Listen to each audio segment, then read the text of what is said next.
Good morning, everyone. We have with us today, right now, two, but soon three extraordinary Asian American women trailblazers in higher education. You already have their impressive bios. So let me, by alphabetical order, just briefly tell you a bit about each to get our conversation going.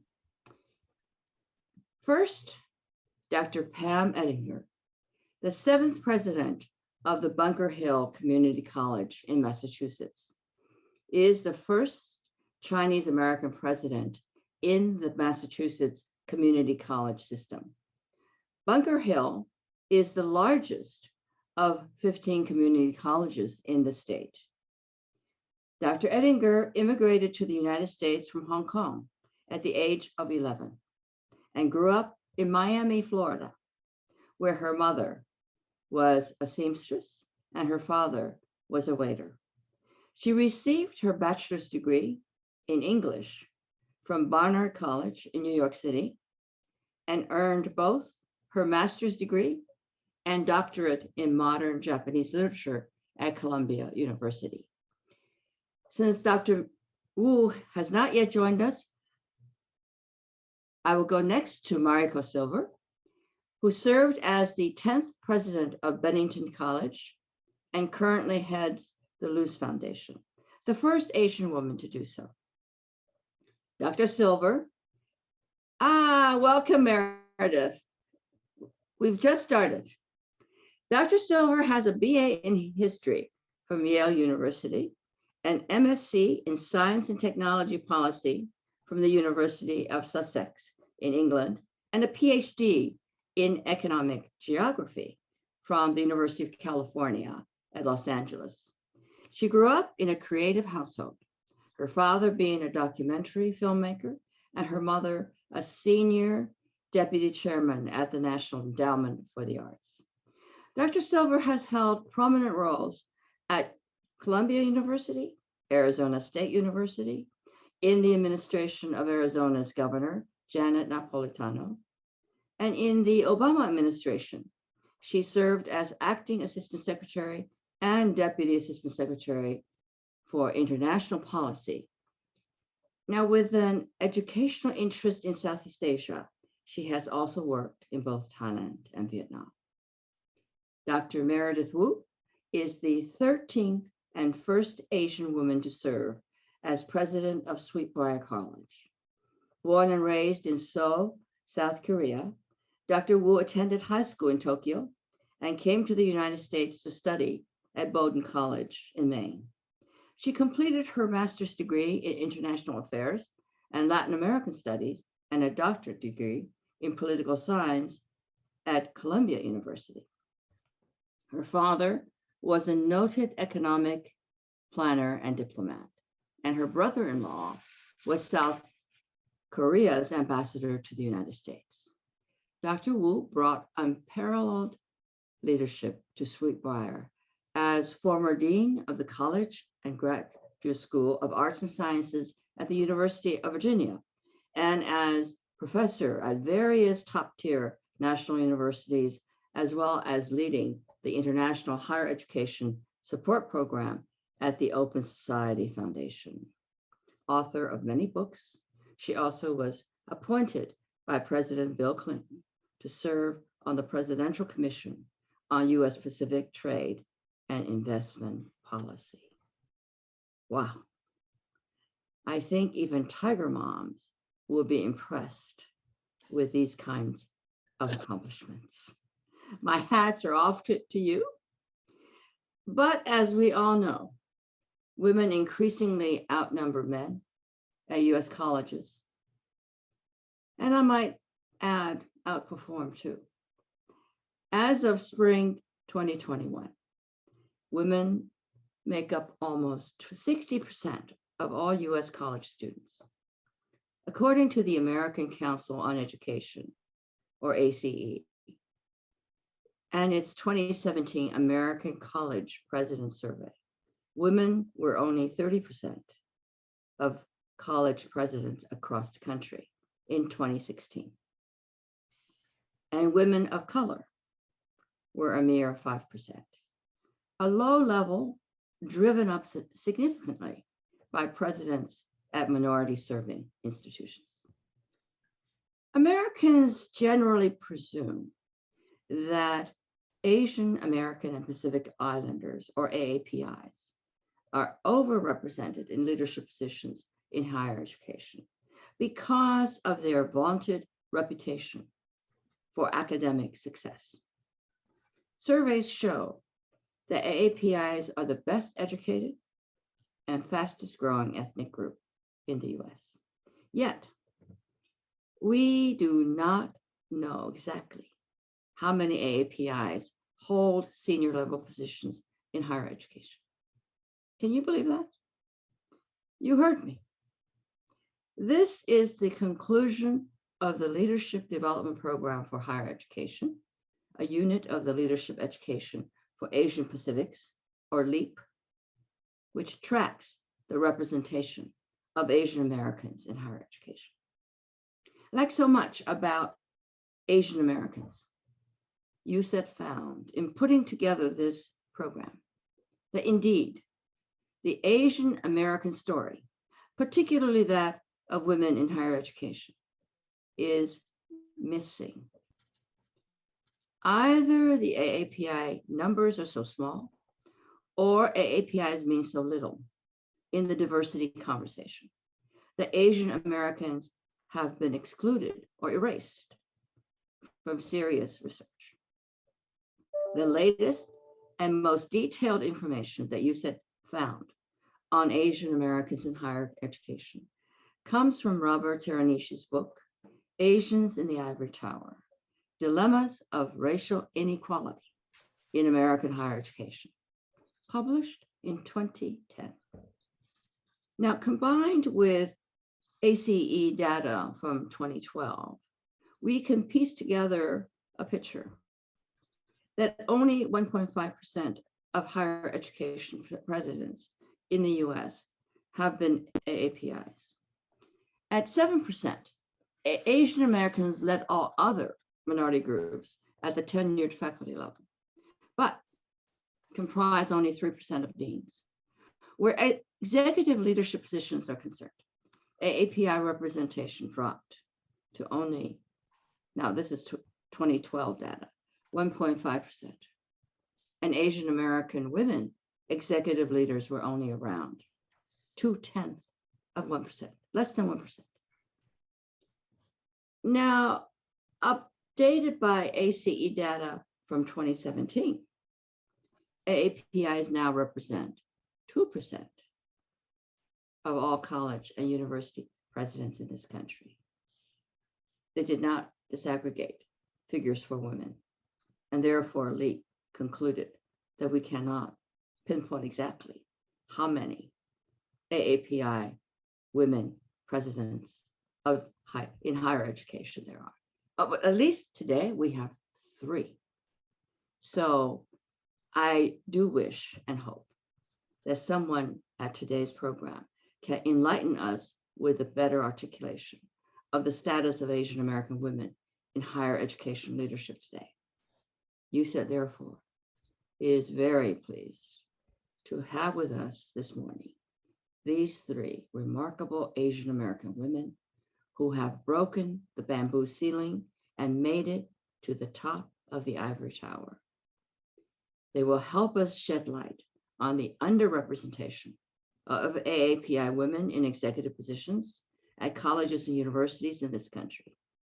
We will discuss what led them to pursue their distinguished careers and how we can raise AAPI voices and visibility to pursue equality and fairness in higher education.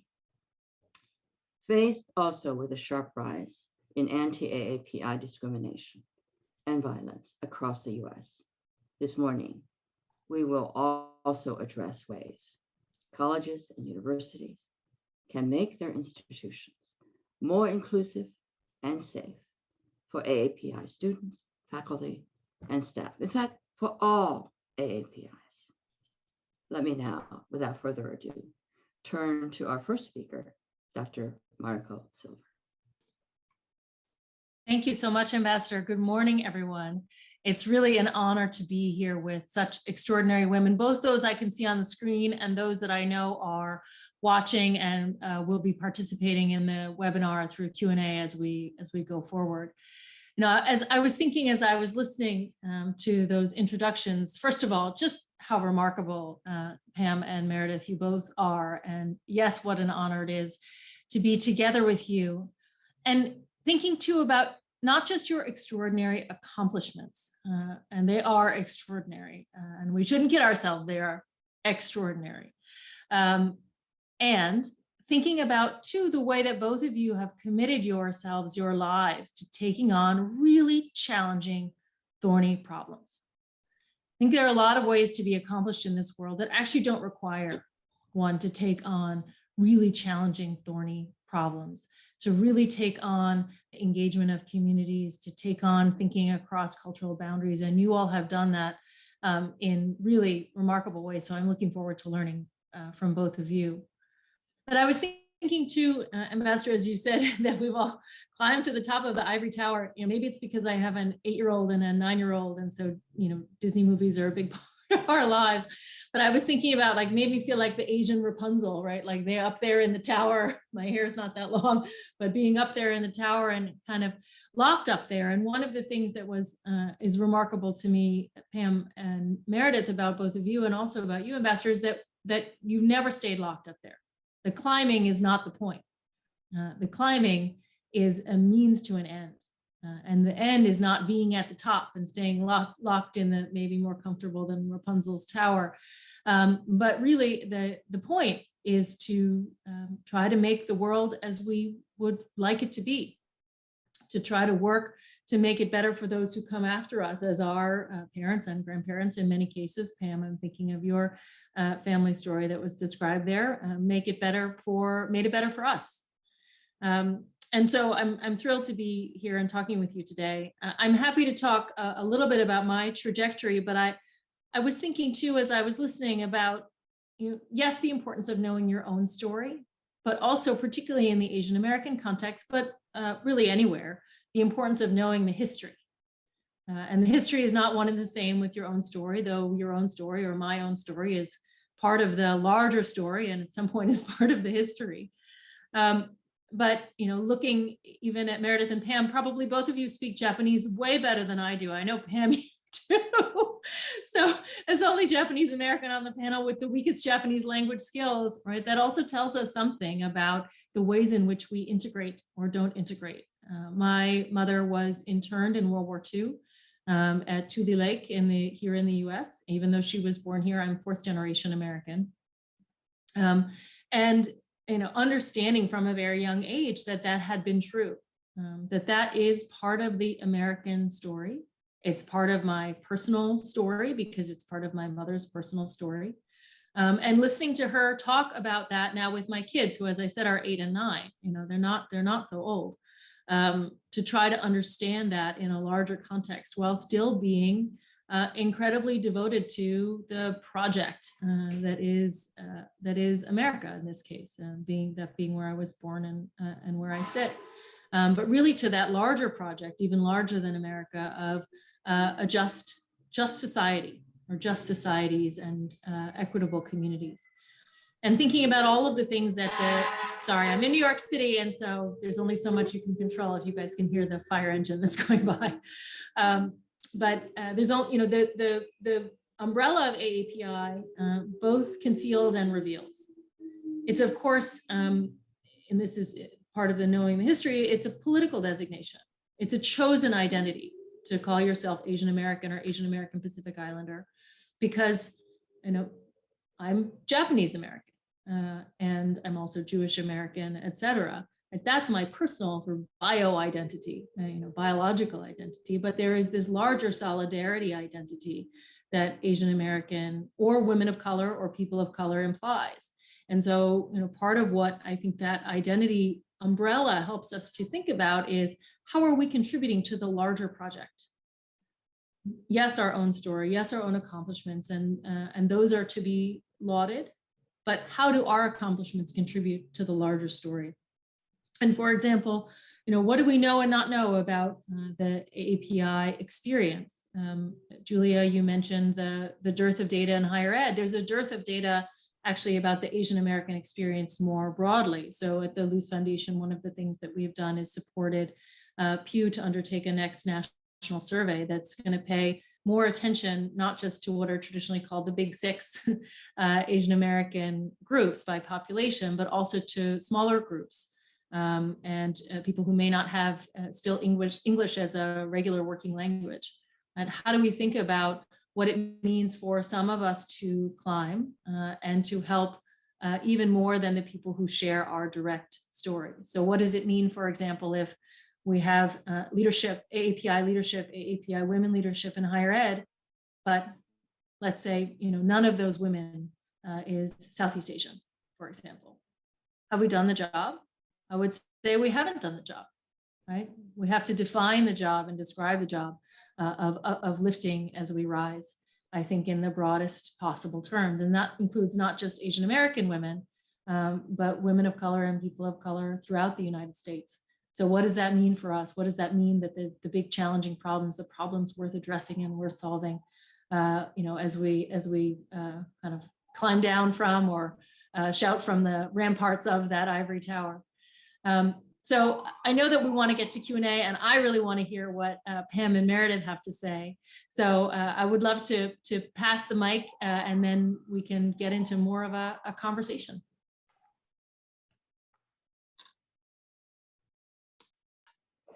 Thank you, Mariko. Perfect lead in to Dr. Meredith. Ooh. Thank you very much. So nice to see you all. And I'm really looking forward to having a great conversation with everyone. Last year, when in Minnesota, George Floyd was killed, in all university campuses, there was unrest of various intensity. And my college, Sweetwater College, was no exception. The students used the occasion to examine the situation of diversity on campus. And there were correctly raising voices, concerns about the fact that there isn't enough being done for diversity on campus. So I formed a task force, and which consisted of faculty, staff, and students.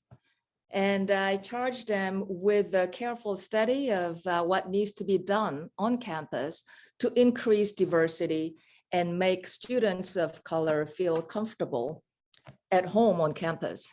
So after 6 months, they came back, and the students presented their demands, and the demands were long. It was many, many pages. So I said, it's too long. So why don't you tell me what are the 3 most important things that you want to see happen? And they said, sure. Number 1 demand, the students said, the next president of Sweetwater College has to be a person of color. So that gave me pause. And I said, So how do you define a person of color? What am I? And the student said, well, a person of color is a person who has experienced discrimination. And I thought this is very interesting, because on the one hand, the good news is that students are looking at the question of color, not as an issue of pigment of skin, but as a power relationship. So that's good.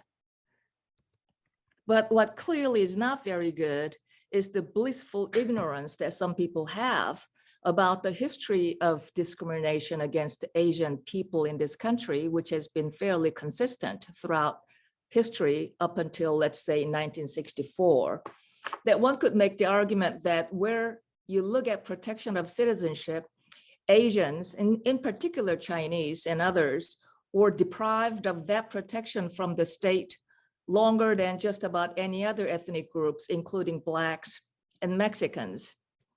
And so, I'm thinking today I want to talk about 3 issues that come to my mind where it concerns Asian Americans. One is, they all really have to do with narrative about Asians, but the first one is the sheer complexity of in the history of Asian Americans, because by necessity, this is a history of immigration, policies and rules, guidelines and politics, which tend to be extremely complicated, which makes it difficult for us to have a coherent narrative about the fortune of Asian Americans in this country. The second issue that jumps at me is the idea of Asians against themselves, either because there are so many different ethnic groups where the notion of solidarity is simply foreign for many Asian American people who may be thinking about their solidarity in terms of their particular nationalities. So the sheer complexity and difficulty in Asians forming a kind of political solidarity. But there's also another issue that I have experienced on college campuses. Asians themselves hold stereotypes about themselves.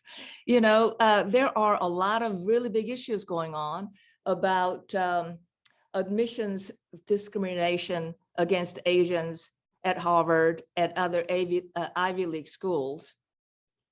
I would say that much of it is based on stereotype, that somehow, if you have too many Asian students, you don't have diversity. And Asian students at Harvard may be the very first ones to actually agree with that. And so why Asian students themselves feel like you don't want to have a situation where, due to meritocracy, you end up with large number of Asian students on campus. So I kind of wanted to highlight that.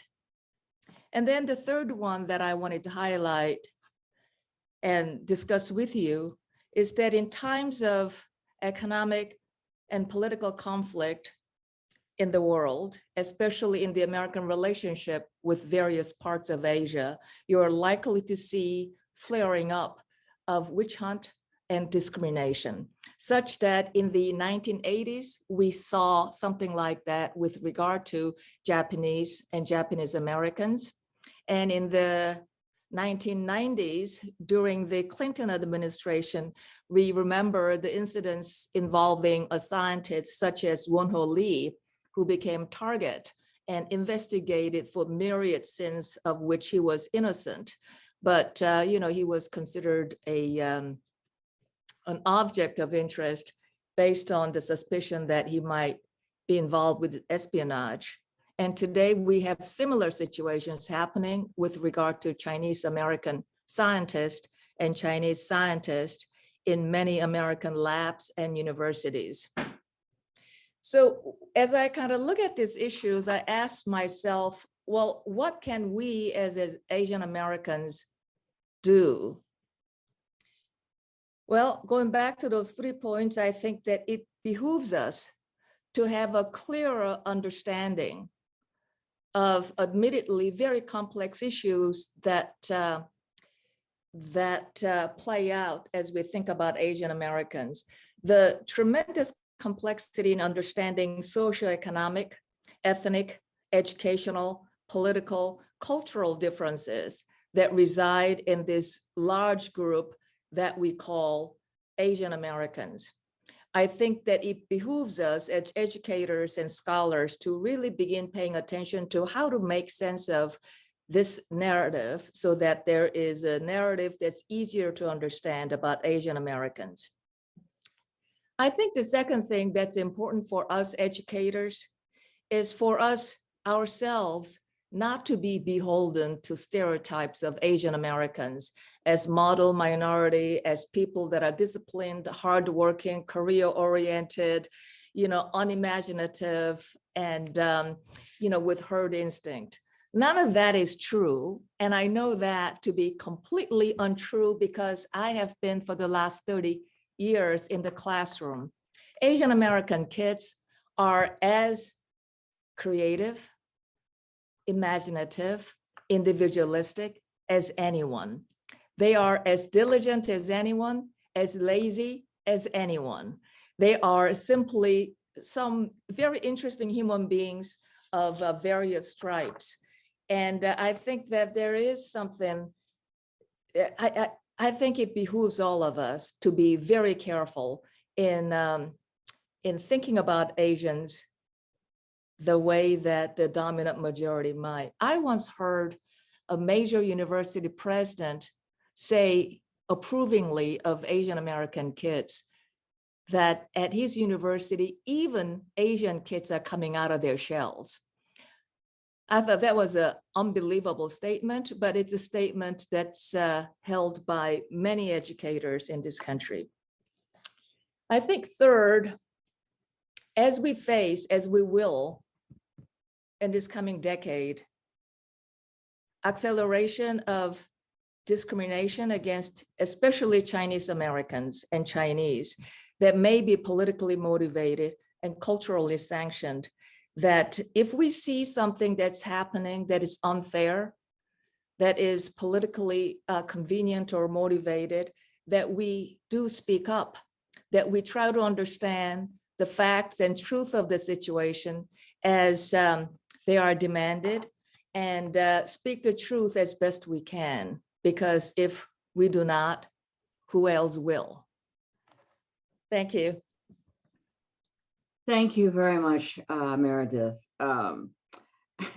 Your anecdote about your students and not considering you as a president of color rings quite close. I think we've all had some of that kind of experiences. Now we turn to, last but not least, Dr. Pam Edinger. And Pam, you can bring to us, I think, a clearer picture of you have 16,000 students, right? Most of whom are from poor families. So it's another, I think it's another dimension. And so, Pam, please. Thank you. My heart is so full of Mariko and Meredith and Ambassador. It is rare that I have around the table both allies and also sisters and aunties that I don't have to explain to, and all of you have gone through what I've been through since I've arrived in the United States in 1971. It makes me emotional to see the accomplishments around the table, and yet our conversation, it's about the inability of the rest of our sisters and brothers to get to where they need to be or to be acknowledged. I think a lot of it is also the field that we work in and the traditional nature of higher education. I mean, even in the way that we introduced one another or others who are working in our field, we accord the IVs or the IV plus, and all of us have been involved in this. I mean, we sort of grew up in that culture, a particular shine, right, and a particular set of merits that is not by effort alone. A lot of this is social capital that we've managed to attach to. So the traditional nature of where we sit sometimes reminds me of the castle towns of feudal Japan, of Tokugawa, where at the center of the town lives the castle and the shogun and all of his retainers and the higher caste, right, of samurais. And then there is on the outside of the castle towns, on the outer walls, the artisans and the workers and the farmers and those of us who are basically carrying on a different kind of culture, the town culture that would extend into the future.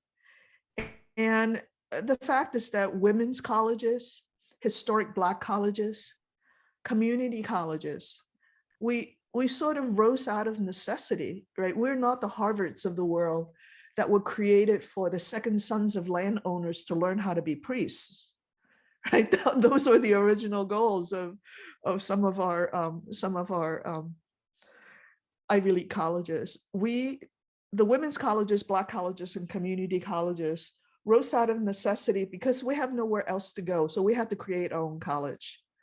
And this holds true for a lot of our liberal arts colleges in the community that are struggling for enrollment even as we speak. But all of the folks who are in these situations don't necessarily look at themselves and say, this is my existence and this is why we're valuable. We look at the Ivies to say, we want to be kind of like them. So in some ways, the Ivies are 5% probably or less of our undergraduate populations. Community colleges have 50% of the undergraduates around this nation. And even though I would love to tell you that Bunker Hill is special, we are very much a typical urban community college with a large population, serving mostly people of color and serving folks who are not going to be mobile geographically. Where they get their degree, they stay. Where they stay, they make a life. And when they make a life, they support the local economy. It is the traditional and elitist nature of higher education, I think, that in some ways plagues the API population, right? We're caught in this narrative of the model minority, that the good ones understands the idea of meritocracy, and we reach for the Ivy Plus or the R1 universities.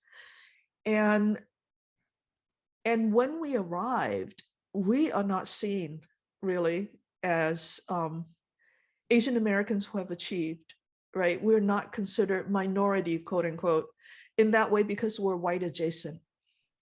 But we're not white. And being adjacent means invisibility. And I'm not surprised by Meredith's experience of not being able to not being considered a person of color in her environment, because when I walk into boardrooms still this day and this decade, I'm often the only woman and the only Asian and the only person of color.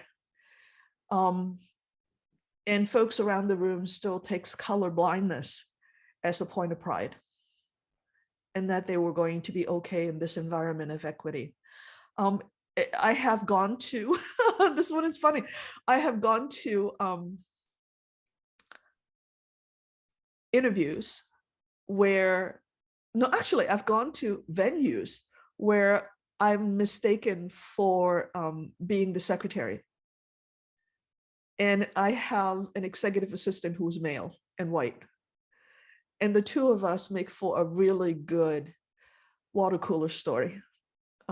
It happens all the time. So in some ways, we are the model minority, but we're ignored. And unless we worked within the meritocracy of the castle, we would always be outside those castle walls, right? So I think about Robert Teranishi and how he has changed my life by reading his study, the I Count study, in which he said there are 29 subgroups within the Asian American population. And Southeast Asians, particularly those who have arrived very recently from war-torn countries, and Samoans and Pacific Islanders, in terms of attainment, academic attainment, equals our brothers and sisters who are African American and Black and who are Latinx. Yet we're hidden, we're the model minority. And when we don't disaggregate the data, we don't get the resources that we should. We don't get the narratives that we should. Certainly, in the same way that higher education believes that all students are 17 to 21, and therefore 3/4 of my students are never counted or analyzed anywhere. Folks believe that only Asians who makes it into the castle should be counted, and therefore we're a model minority, but we can be hidden. It has, over the last 5 years, become more and more aggravating for me as an Asian American leader. I am the only Chinese woman. I'm the only Asian woman in the New England region who, well, other than, actually, that's not true. We have one more. We have two now who are college presidents. Mariko knows Dr. Lily Su, who is a president at La Brea College. So there are very few of us. There's few enough that I feel like sometimes I am the purple cow in the field. And frankly, enough purple cows and enough castles. I think we just need to have a town that has no walls. And I hope that does come. But all three of you have inspired me today. And I feel like, yeah, there will be a day. There will be a day. Well, thank you very much, all three of you. I have a lot of questions to start our conversation. And I was going to start with a very softball question. However, because model minority, that stereotype, I call it a stereotype, has come up so many times. Let's start there. I think for those of you who do not know, the characterization of Asian Americans as a model minority began largely as a result of a 1966 New York Times Magazine article. And it was entitled Success, Japanese American Style, which basically touted Asian Americans' economic and educational success. Now, from my perspective, that characterization, today it's notorious, it's really a false narrative of the Asian American experience, provoking among so many, because you've all mentioned that the category of AAPI constitutes so many different ethnicities, really. 29, I think, Pam, you mentioned. So it has really, I think, provoked chronic performance anxiety among many Asian Americans. And also, I think it pits Asian Americans against other minority groups. But I would like to hear from you. What have you experienced in addition to what you've already said? How has the model minority characterization, myth, if you will, stereotype, if you will, affected you? How do you think we should deal with it as a group? And how can we deal with it? Because it leads to so many misunderstandings and perceptions. So it's for all three of you. Who would like to start?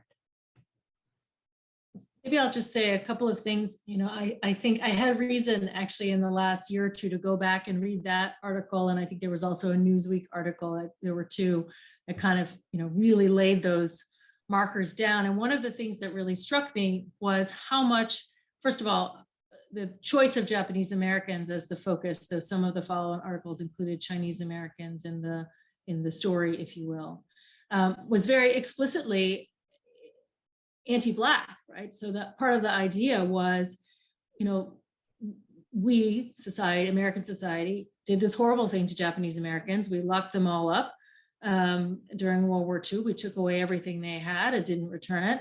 And look how well they're doing, right? Look how well they can do despite all of that hardship. And in particular, the thing that really struck me was, look how good they are at controlling their children.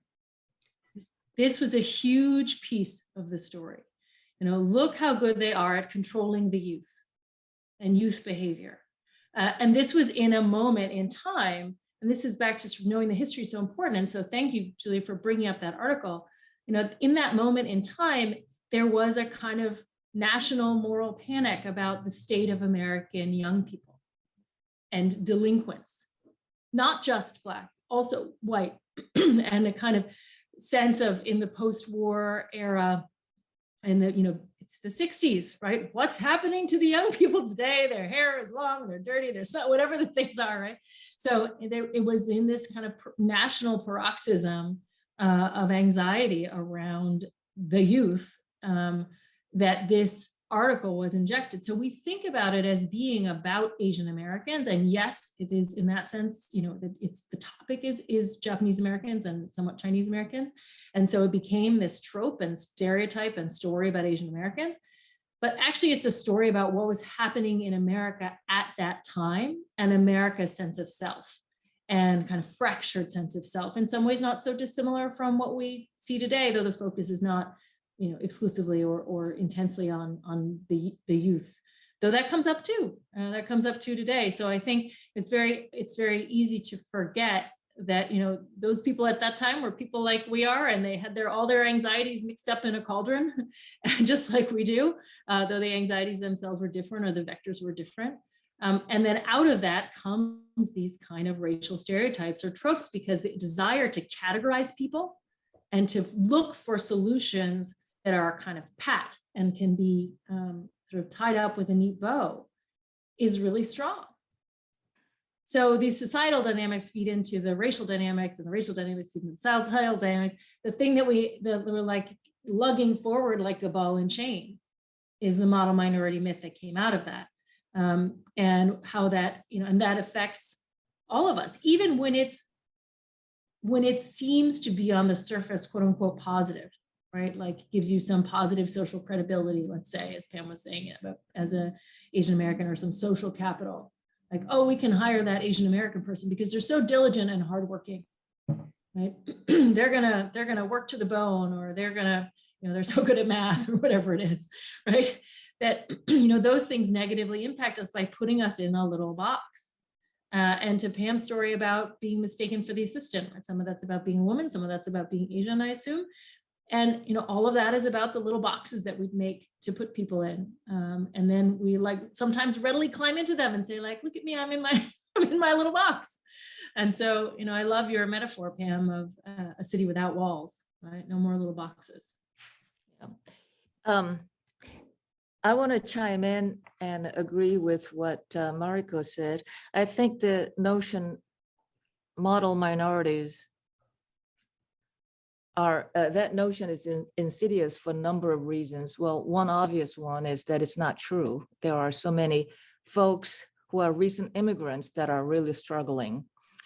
But I think more importantly, model minority is a reactive term that implies that there are minorities that are not model, and that somehow it sets up Asian people against other minorities, especially Blacks. And that creates a backlash. To be told that you're not as good as somebody else, and to be told that there are some people who will be patted on the back and you just did not cut it, is a very dangerous sentiment, dangerous feeling to have.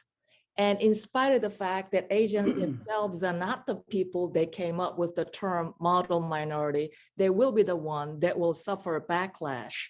And, I don't blame people for having lingering resentment against this model minorities, Asian people that get ahead and get the job before anybody else, et cetera. So I think this is very dangerous. And as dangerous as it is, it's also something that is unspoken. It's subliminal. People know that the term, concept, the cultural notion is fostering resentment on the part of other minorities that are not model minorities, but we can't talk about it. But I think maybe we should, so that we know how dangerous that term could be. But I think probably in my mind, one thing, the notion that keeps me awake at night is the notion that has followed Asian Americans from time immemorial in this country, from the beginning till today. And that is the notion of Asians as outsiders, that with ever-present possibility of treason in their heart. This was the reason why immigration laws were particularly, and American immigration law, its history of it is actually quite remarkable in that, we had the immigration law on the basis of what kind of nation we would like to be in racial terms. And in that notion of what is the perfect racial state, what is the perfect mix, which is reflected in the immigration law, Asians always came the bottom. There was a notion that was then, and that is true today. In the old days, there was a notion that the Chinese were the least likely people to be successfully acculturated or acclimated and become Americans. And therefore, they were denied citizenship through the Oriental Exclusion Act until Lyndon Johnson finally had to do something about it in 1964. And I think that still remains the same. As today we deal with problems of, once again, such eagerness to cast aspersion on Chinese scientists and cast aspersions as quite possibly people without allegiance to the flag.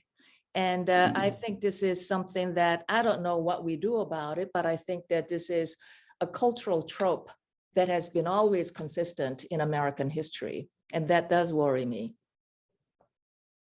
Thank you. Pam?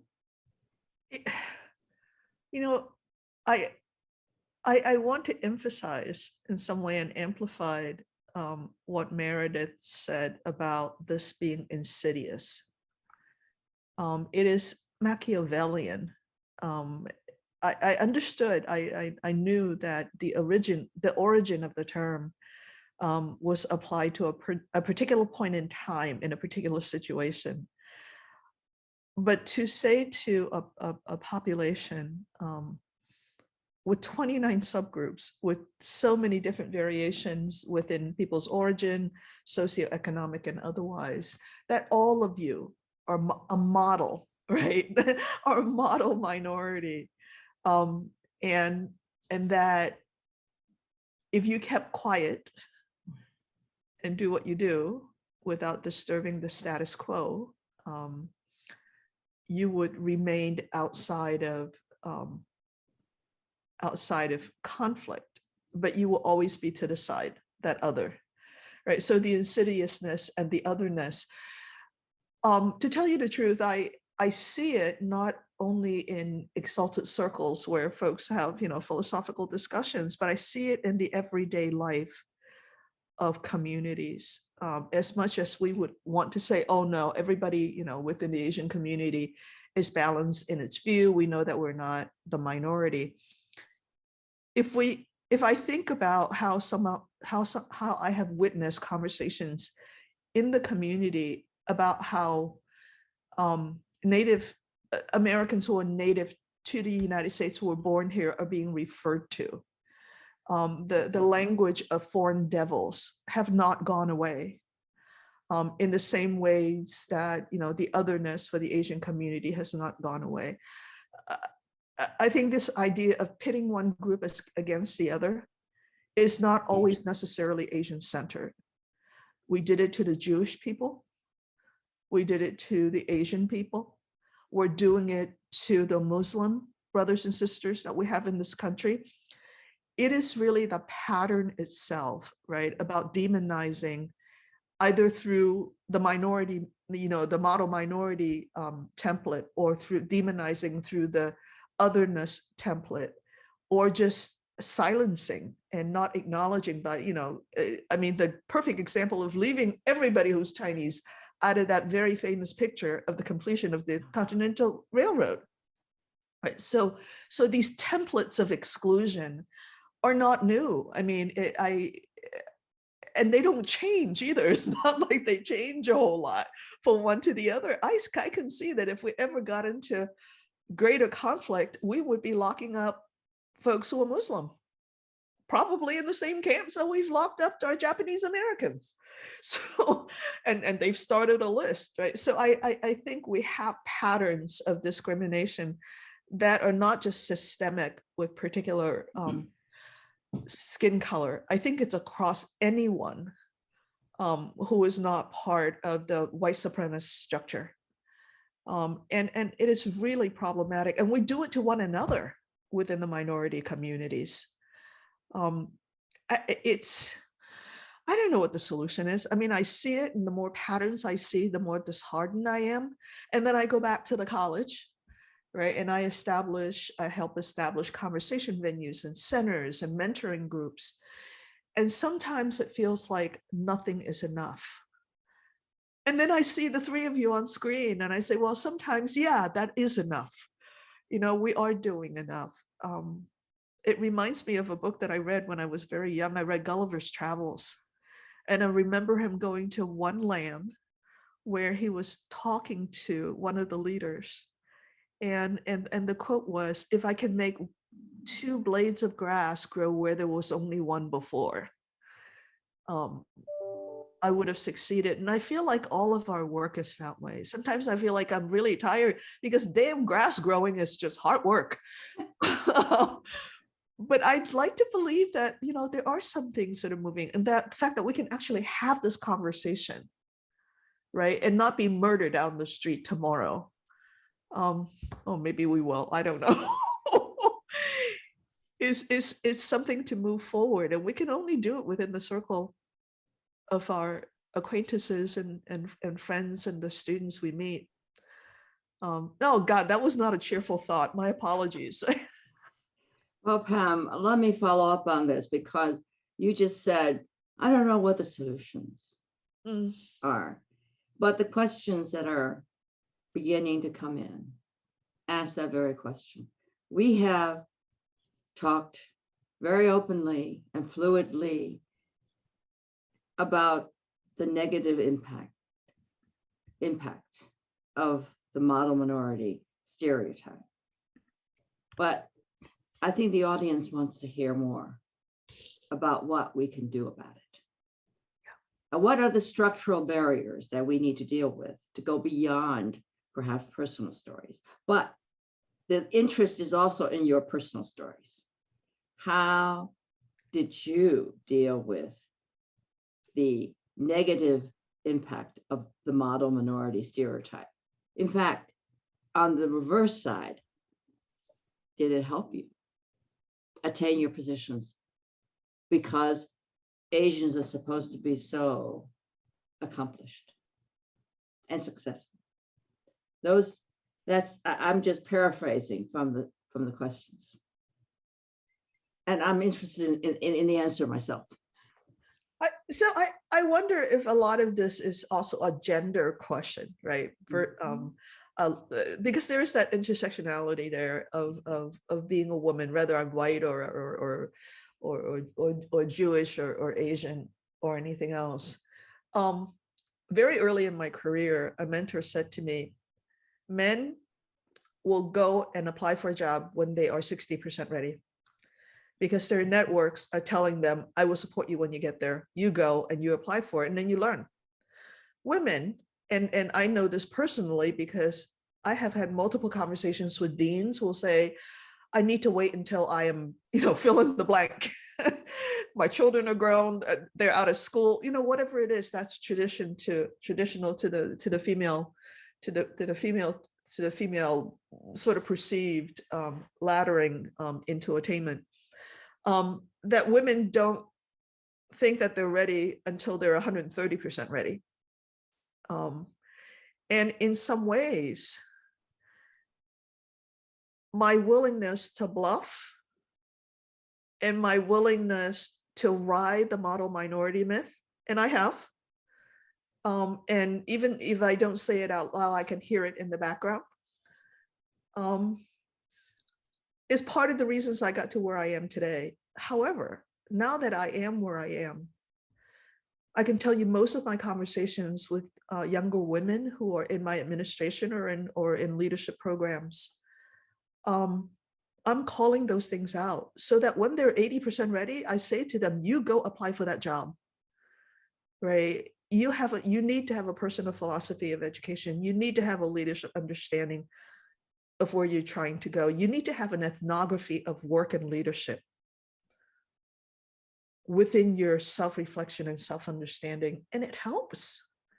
And I think those are some of the structural barriers that we can take down, because some of those structural barriers are psychological. So yeah, I did take advantage of it. You know, and I should be ashamed, but I'm not. This is what I'm given. Meredith and Mariko? Well, I think things have become actually better for Asian Americans.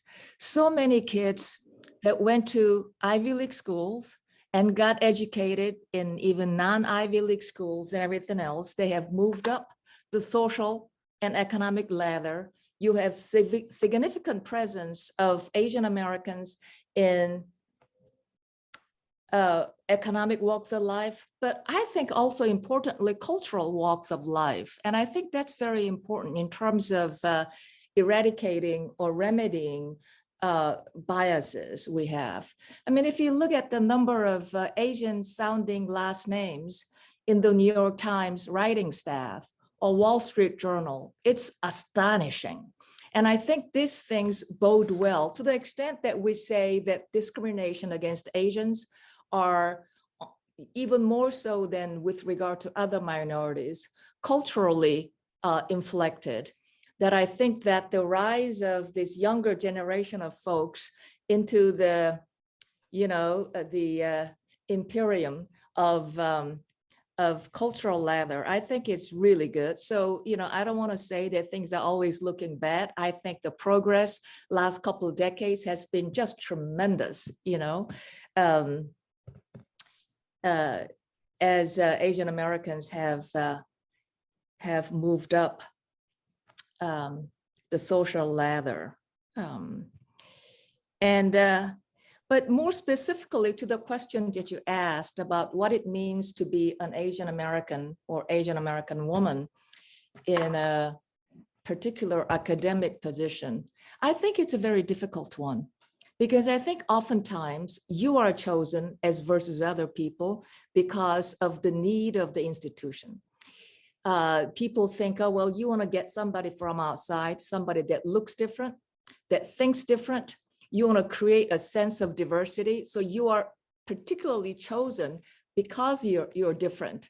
But once you are instated, that you will be judged not by how different you are, but how much alike you are to the conventional person that might have held the job. There will be a greater scrutiny, and therefore likelihood your tenure will be shorter, because people are asking not why you are who you are, but why you're not what you actually really should be, which may be a white male lawyer who can, whose actions will be a lot more easily forgiven than an Asian woman who looks like an outsider coming in with weird accent or different ways of thinking and different ways of relating to people. So I think there is a real problem. How you are chosen because of the needs, perceived needs of the institution in having a particular kind of layout of leadership, and then you get judged by criteria that you never thought would be used against you. So I think this is pretty tough situation that a lot of not only Asian American people, but minorities will face when they land at a job that for which people went out of their way to find minority candidates. Yes. Ah, Yes. Get out your red pen and your highlighter, underline and highlight. okay. Meredith just said. Mariko, the floor is yours. The floor is yours. No, I just, really, like, as I said, get out your red pen and your highlighter and underline and highlight and make some margin notes to what Meredith just said, that kind of being selected for being different. And then when you're in the role, the mold is very constraining. And I think that's, that is a space too, where, I can't speak for Asian American men or African American men or Latino men. I can only speak for the Asian woman experience, but I think that it's, as Meredith said, it's true across any intersectional identity or any identity that doesn't fit the square mold. I think there is also, as part of that, the kind of sort of combining what Pam said and what Meredith said, there are risks or other things that perhaps one might undertake in a leadership role or not even in a leadership role, in your scholarship or whatever, that then others will say, well, like, oh, that's really, either that's really risky, or as often non-white scholars get told, like, oh, you're only studying, in my case, right, you're studying Japanese Americans because you're Japanese American and therefore you're biased and you can't really study Japanese Americans. Meanwhile, white scholars are studying white experiences all the time and nobody says, oh, you're biased, for the white experience because it's the dominant experience. The number of times, just on a personal level, particularly as a woman who has been on the younger side for the roles that I've had. So, I was, I think I was 30 when I became a deputy assistant secretary in the Obama administration. When I became the president of Bennington College, I was the youngest then president of a college in the United States. And, the combination too of the young female, non-white, all of those things have different, they're different vectors and they impact your interactions differently. So, I would bet it's true for all three of you, but over time I've come up with kind of lines and stock phrases and things that I say to people when they say something to me that feels like I just want to push back on that, right? I want to like create a boundary there, right? So if somebody, it still happens to me, somebody calls me kiddo or, young lady or dear or, any number of other things that are not appropriate to a work environment and not appropriate to say to a leader or your boss or your whatever, all kinds of things like that happen all the time, and being prepared for them, knowing how you want to comport yourself in that moment, I think is a really important part of kind of building up your, to use violent metaphors, with like your leadership arsenal, knowing exactly how you want to manage that moment and to what end. Right? How do you do it with integrity and do it so that actually you're moving either that person or those people, and like you might do it differently if it's, let's say, a student versus a faculty member versus a colleague president. What are you going to do when, Pam and I, who look very much alike, are mistaken for one another, right? Like, Meredith and I are both wearing a similar color. And so obviously like people will confuse, right? So what do you want to do when that happens? How do you want to manage it? And I think one other thing, which I think is worth mentioning, is we're talking about the experience in the United States. I've done a lot of work overseas, particularly in Asia. Pam and Meredith have too.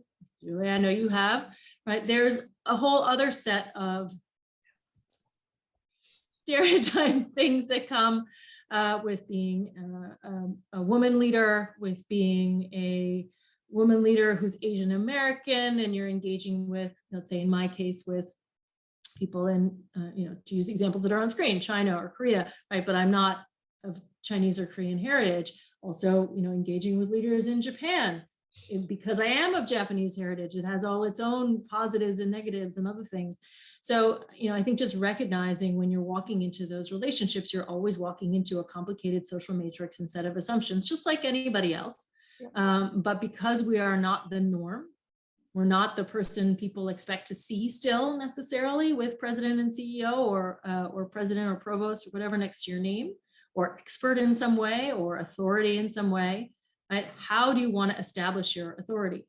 And I'll just tell one very quick story, which is that when I was the president of Bennington College, I gave a speech to a big, gala convening. It wasn't a Bennington convening, it was something else. And there were a couple of other college presidents in the audience, though it wasn't a higher ed event. And I was the keynote speaker. And afterwards, one of them who is, I would say 30 years my senior, very tall, white guy, very stentorian, authoritative, commanding, bossy way of talking, and he came up to me afterwards and he said, it's good to see you. And I said, oh, it's good to see you too. And I said, sort of jokingly to him, because I just started as a college president, I said, oh, you've been at this a long time. Any tips? And he said, no, you did. You're great. You did a great job. And then he stood there for a second and he took me by both shoulders and he said, if you want people to take you seriously, you need to be more commanding in your tone. You need to be this and that. He basically was saying like, you need to be more like me. And I was like, oh, I guess I should get myself a stool too. And I can be tall and I can be, like, so there is this there's a physicality too, in terms of the leader role. And again, deciding how you want to be, how you want to embody that leader role so that you can be you and bring all that you bring while acknowledging and being prepared for those moments. That one I wasn't prepared for, but being prepared for those moments when somebody says to you, in order to be successful, you need to be more like me. Or when somebody says to you, like, I don't think you really, I'm not really sure that I'm confident that you know about X, Y, or Z. When you know that if you were a tall white guy half your age, they would never say to you, I'm not sure that you really are an expert in X, Y, or Z. It's going to happen. So be prepared. It's really amazing how much you've anticipated some of the questions and already answered them. But I do want to say that, Meredith, you did say that things are better. Someone in the audience contradicts that. I mean, not in response to what you said, but in his or her view. I don't know who it is who asked the question. Things have gotten much worse, especially since, and the person uses the term Trump. I think that person is alluding to the kind of suspicions that have been cast. And Meredith, you've mentioned it before, cast against not just Chinese scientists, but because basically Americans can't tell the difference, certainly not between a Chinese and Japanese or Korean. I have always been thought of or seen as Japanese, not Chinese. I don't know, for whatever reason. Maybe it was because I was president of the US Japan Foundation. But anyway, so I think what they want also, again, from the questions, is really now getting back to you. We talked a little bit about, how you've dealt with it, from your perspective and your positions. But they want to know, I think, have you ever felt like you were being, someone used the term tokenized? I didn't know there was such a term. Have you ever experienced being considered a token in your positions or in your institutions? How did you come into your positions as president of your university, and Mariko, in your position as the foundation president? Was obtaining your current position intentional, or was it relatively unplanned? What were some of the hard choices that you had to make in obtaining the position? Was there anyone in particular who helped you move up the ladder? Or, do you think the mentors are important? Who would like to start? Well, I think token changes all the time. What was token 20 years ago is no longer token. I think it's quite possible that 30 years ago, when I started my academic career, I could have been a token. But I think that being Asian American women today, you're probably not a token. And actually, I once heard somebody say, I think I heard it last week, that for some, having an Asian person on the board when there's a demand for diversification, it's worse than not having an Asian person, because there's a lot of resentment about an Asian person. It's the model minority thing, right? And so it probably is no longer token to have somebody, because who constitutes token is also something that's variable depending on time and circumstance. Anyone else? Yeah, so I agree with Meredith, and it depends on geography. So 20 years ago, I left Boston to go to Southern California because I knew that at that point, an Asian woman, regardless of whatever my academic attainments were not going to be a college president, a community college president in Boston. So I said, the heck with this. Let me try something else. Let me go to Southern California, where Asians are not considered within a minority group just because of pure numbers. I became a president there and then came back to Boston a decade or so later, and Boston had changed, right? It became much more internationalized. The views were much more progressive, and I was no longer that strange creature, that purple cow in the field who became a college president. So I think time changes things, and geography changes things. And no, I no longer think that I get to have a diversity tick anymore when I join a board. So that has gone away. But I want to note something that you said, Meredith, earlier, that now when folks go look for college presidents, they are looking for certain profiles. Like certain colleges must have either African American or minority or women, a man, whatever. It's there. And the expectation is that you represent that profile when you're in office, plus everything else that you have to do. And I think the average, oh my goodness, the average tenure for a college president now is something like 4 years or maybe less. And when I look at that, I really wonder, what exactly are we accomplishing during those short periods of time when you have so much to do and it takes so much longer to change systemic barriers?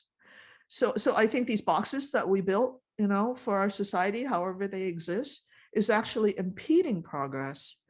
And it's not leveraging the cultural wealth that we as Asian women or any kind of minority really bring to the table. We see the color of skins, or in society we do, but we don't see the cultural wealth behind it.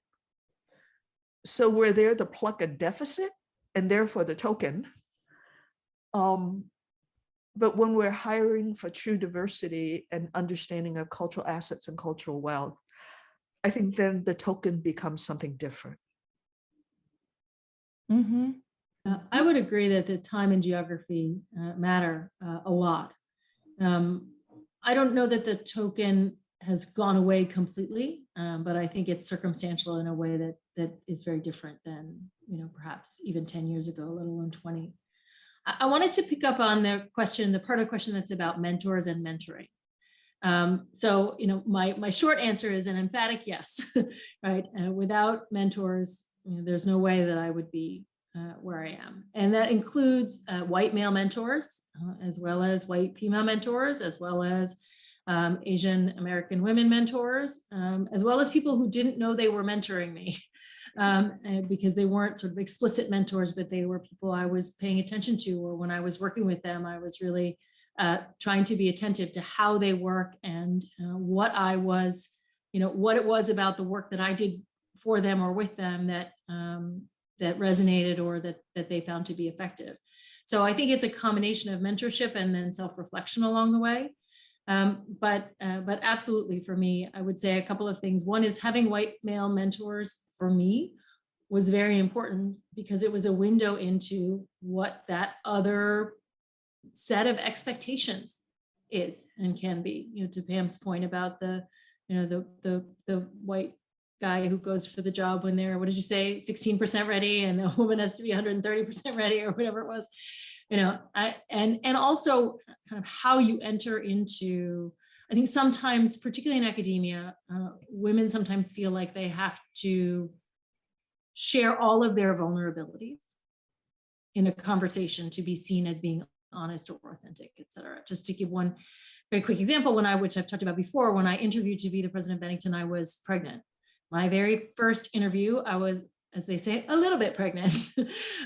And by the last one, I was, either I had like some other major medical issue or I was pregnant. I had, a giant front. And when I had my first set of interviews, I kind of canvassed some mentors about whether I should tell them right at the front that I was pregnant. Isn't it dishonest not to tell them? Shouldn't I tell them? Am I hiding? And all of the women, 201, said, you have to tell them. And all of the men said, none of their goddamn business. If you were going to be a father, you wouldn't tell them and you wouldn't need to. And I took the advice of the men. So, I think that having not just one mentor, but a range of mentors, so that you can get different kinds of advice and different perspectives is really important. And I think sometimes in academia, we're encouraged or over-encouraged, particularly through the PhD process, to have a single mentor, essentially. And I think that that's my advice would be to make sure that you have many mentors coming from many different perspectives. I'm looking at the time. I can't believe that this discussion has gone so quickly, but there are some questions about advice. So I will leave that to the very end. But there are two, I think, quick questions. One asks, I guess this would be for Pam. I think they're both for Pam. Can you talk more about color blindness? Is it a matter of acknowledging difference, but recognizing and respecting it? The second, let me give you the second question to save time. And can you elaborate on the cultural wealth, what you raise as cultural wealth? Okay. Any positive experience to leverage such cultural wealth? Okay, so the issue with color blindness, the assumption under both questions is that there is that we're looking through this with a deficit lens, right? Somehow we have to justify it, that if I don't see your color, then I'm not prejudiced. Well, if you don't see my color, then you don't see my experience, my culture, my wealth, my gender, and all of the other things that makes me what I am. So it's a matter of erasure. I see someone who says, well, I don't see any color blindness. Well, you have that privilege only if you're white. and I think that, it's a false assumption that if you don't acknowledge that there is either wealth or deficit or whatever it is, then it's going to be okay. So no, I don't buy into the color blindness business. To be blind to realities and beautiful things just makes you blind. The business of cultural wealth, I am actually drawing on the language of a scholar. Her name is Tara Yasso, Yosso. Tara Yasso writes actually about the Chicano experience in Southern California. That's the basis of some of her work, where she says that, very schematically, that if you're immigrant, if you're from a different culture and you've experienced something different than the white-based culture that's in the United States, you also carry with you certain competencies. For example, if you are immigrant, I'm immigrant, my ability to navigate situations is a very different one than someone who's born of the United States and grew up here.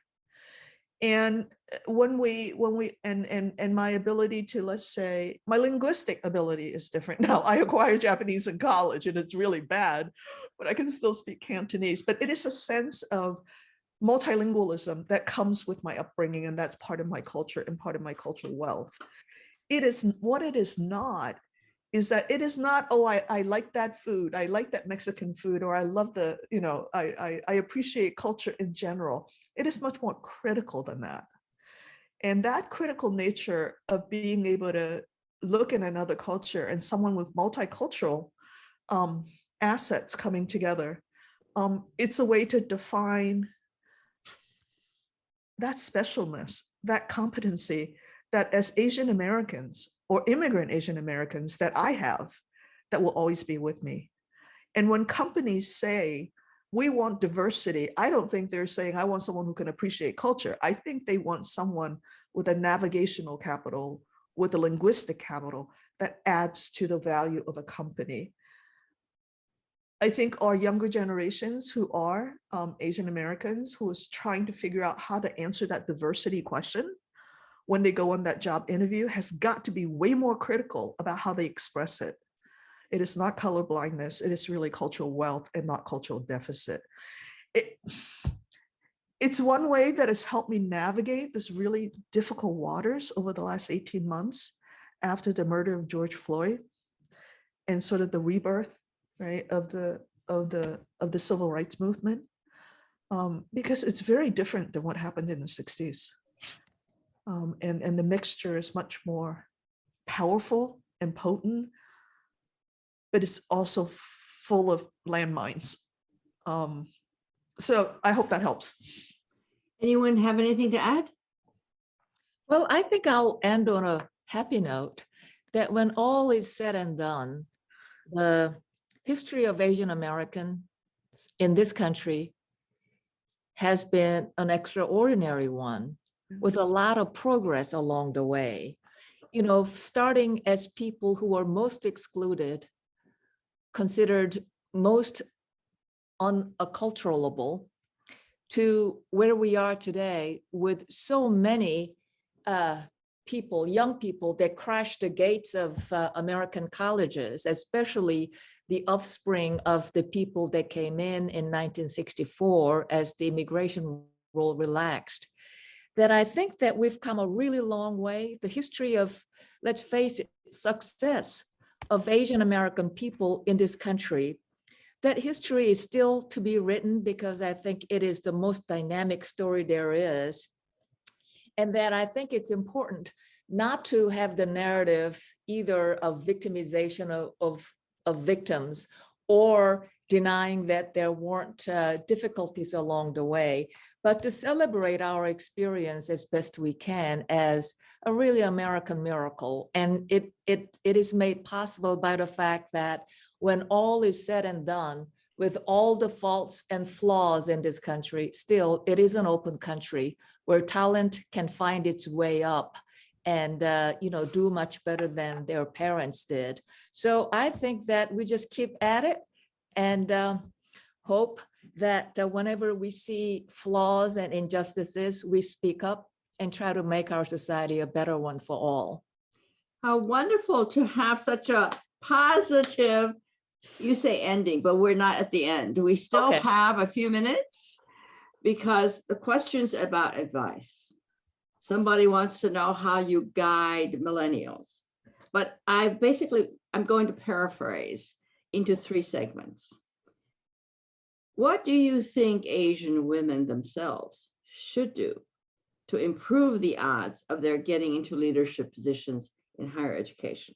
Some of you have already offered some recommendations, but let's put it all together. Second, what advice would you give to these women to do or not to do on their journeys to the top? And third, what would you advise U.S. institutions to do if they want to diversify, really diversify the makeup of their leadership? Who would like to start?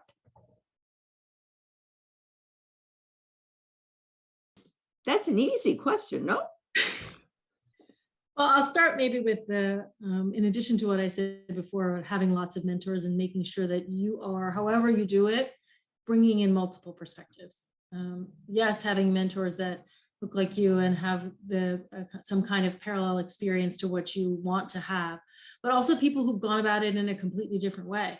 Because I think it's very easy, and it's not specific to Asian women, but it's very easy to get locked into, particularly in academia, like there is one way to plow forward.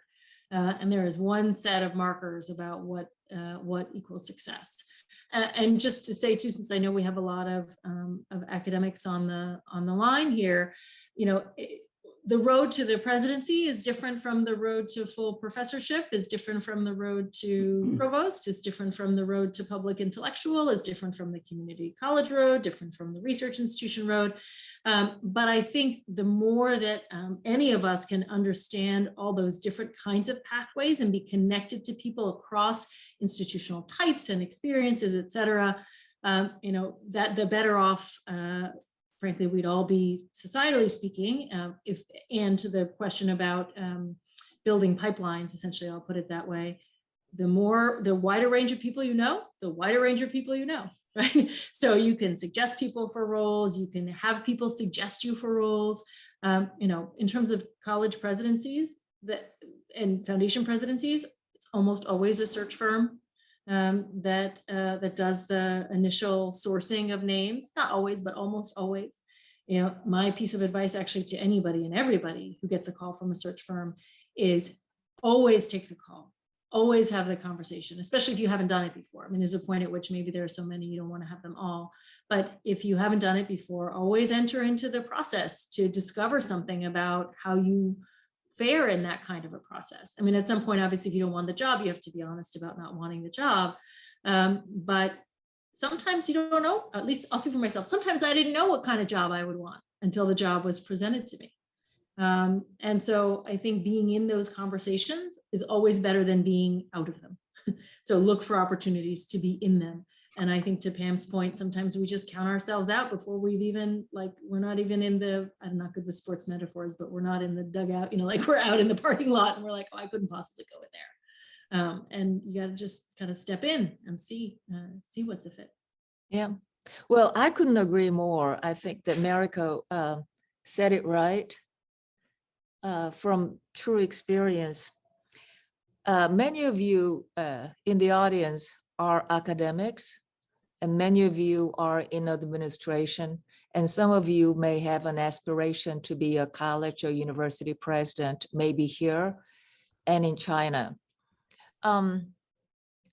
As Mariko said, it's important to pay attention to what different jobs require. The job of a college president is not only different from the job of a tenured faculty member, one might say it's a radically different job. One might even say it's an opposite job of anything that you're prepared to do all your career.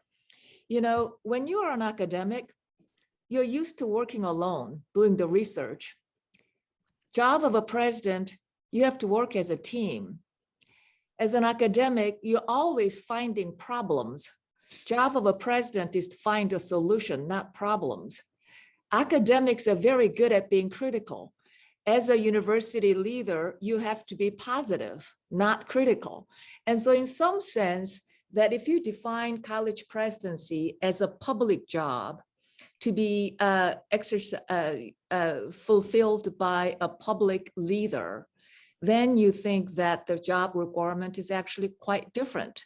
And then, you know, as Mariko said, you do need, in this case, a real mentor, real advisor that can level with you and who can say, look, all the attributes that made you really successful as a scholar may not be the attribute that will make you successful as a university leader. And so to really truly understand what the leadership in a public role like college, university president might entail, you really need some honest leveling with somebody that can help you. Yeah.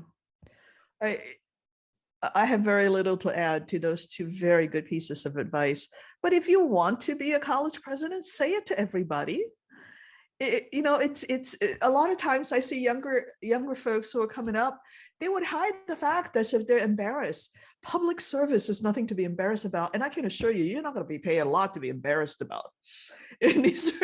So I would say it to folks. And those of you who are farther along, adopt somebody, right? Open yourself up to conversations with the next generation coming up. And I know there was a question about, you know, how to help millennials. I just realized the other day that millennials are my associate professors. They're not young folks anymore because I'm getting old. So, and I've had like 3 or 4 women they're all women of color, and a number of young Asian women who really do want to become college presidents. And I've encouraged them to come to me, bring your resume, let's backward fit it to see what you need on a practical basis. And then you acquire those competencies on your way up. There's nothing to be shy about. And your children are not your barriers. Okay, children can sit by your side and do homework while you do presidential work. There are still these old-fashioned ideas that the woman or the wife, or if you're if you're sort of the matriarch in your family, you have to give up everything and wait for everybody else to be done before you're done. Those days are over. We don't have to act that way anymore. And here's a piece to see how times have changed. My wonderful mother-in-law, She is in her early 80s now. When I first got married with my husband and we would go home to his, to his family's home, she would feed all the children first and would refuse to sit down for dinner with us. And then she would eat after everybody else is done. She now sits down to dinner and we serve her. So the idea that, that we have to wait, we don't have to wait. Perfect ending. Our time is up. And I just want to say, Pam, Meredith, Mariko, I feel so honored. And it's been such a pleasure to have this conversation. And we're just beginning. To be honest, I think back. I told Pam, I'm almost 80 years old. I don't remember ever participating in a conversation like this. Not really. And I think Asian Americans, particularly women, we're coming into our own. We need to raise our voices, our visibility, so that we can nurture the next generation. Thank you all for doing this today. And I hope to see you all in person. I hope we can do more of this. Thank you all very much. Thank you. Thank you so much. Thank you. Great to be with Bye. you all. This was so joyful. It was really lovely. Thank you so very much.